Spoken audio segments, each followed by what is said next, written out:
I don't care how old you are, what gender or sexuality you identify with. Take a second and clear your mind of that.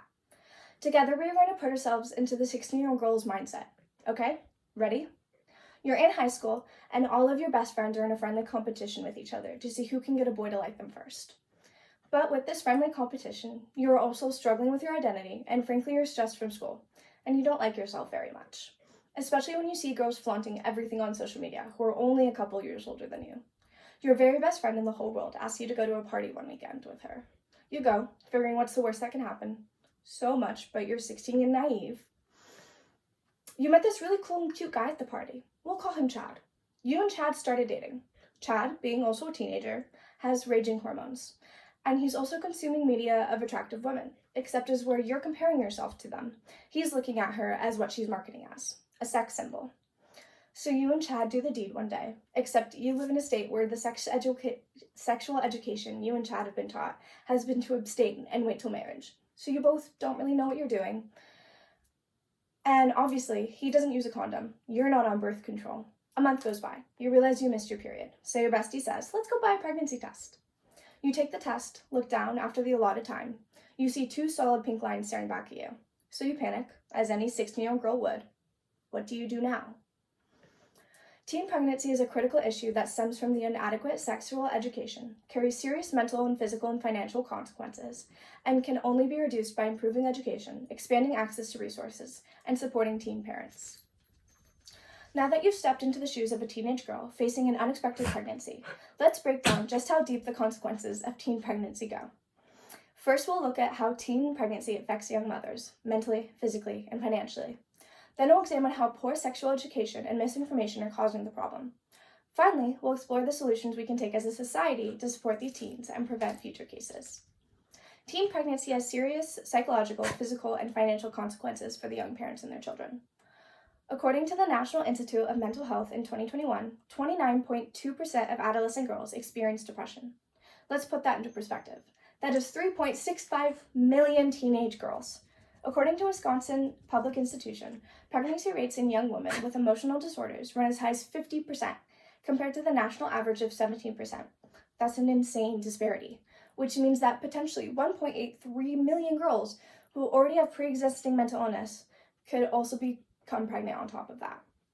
So while possibly experiencing mental health problems, they can also develop, according to the healthcare clinic, October 3rd, 2023, there is an increased risk of pregnancy complications, such as preeclampsia and eclampsia, which is high blood pressure that leads to damaged organs, such as your kidneys and your livers. Anemia and gestational hypertension are at a greater risk to teenage mothers. These can lead to more severe complications like premature birth and a low birth rate. Not to mention, there will probably be changes in their body image because of the fluctuations in their weights and their newfound stretch marks. They will most likely need to adjust their nutrition and health to coincide with growing and feeding an infant.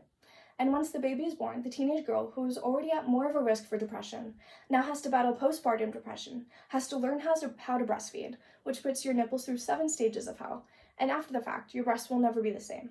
On top of their bodies completely changing at such a young age, they are then completely devoting themselves to keeping a newborn alive, and with that comes sleep deprivation. Now comes the financial struggles of supporting your newborn. According to Fact Forward, August 5th, 2019, pregnant teens are more likely to drop out of high school, and often must do so to find employment to support themselves and their babies.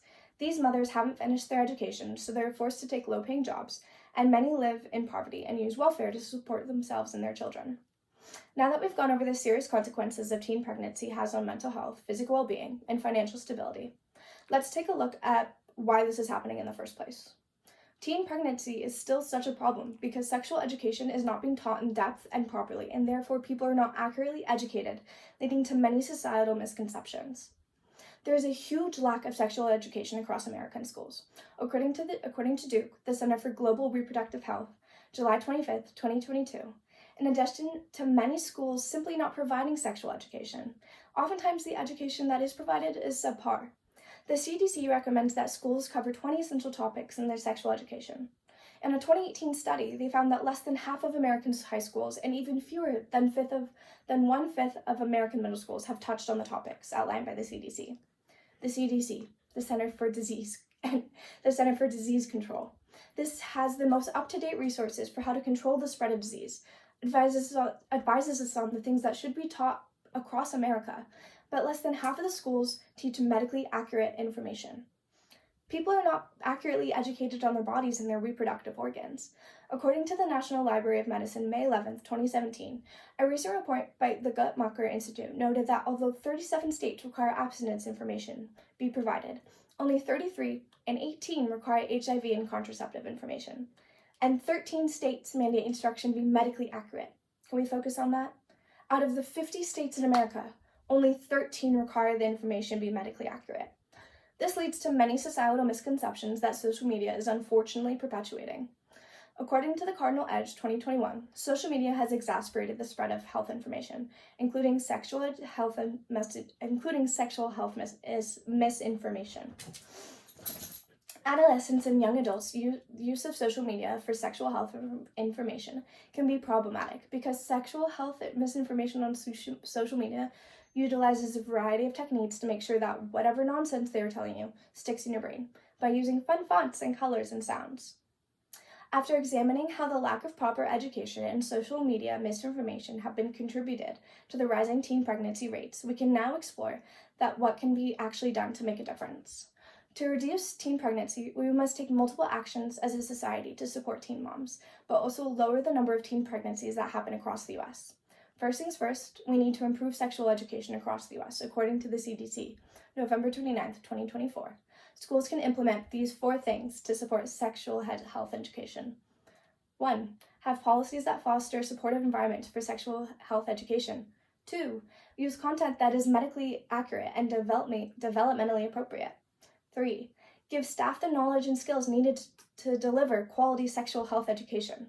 4. Engage parents and the community. Next, we need to expand access to the contraception and health services, according to the National Library of Medicine, 2009. There are 3 things to do to expand access. 1. Increase knowledge about the safety of family planning methods. 2. Ensure contraception is genuinely affordable to the poorest of families. 3. Ensure supply of contraceptive by making family planning a permanent line in the healthcare system's budgets. Finally, instead of blaming the teens themselves, blame the system they were raised in. We have to support the teen parents. According to Raising Children, being a parent is an important job. Looking after yourself to help you do the job well is an essential part of parenting and raising children. These teens can't succeed as parents and stop generational cycles unless we support them and make sure we do everything in our power to help make sure they don't fall through the cracks. Teen pregnancy is more than a teenage mistake. It's a life-altering experience that affects a girl's body, mind, and future. We've looked at the personal toll it takes, the system failures that makes it worse, and what we can do to fix it.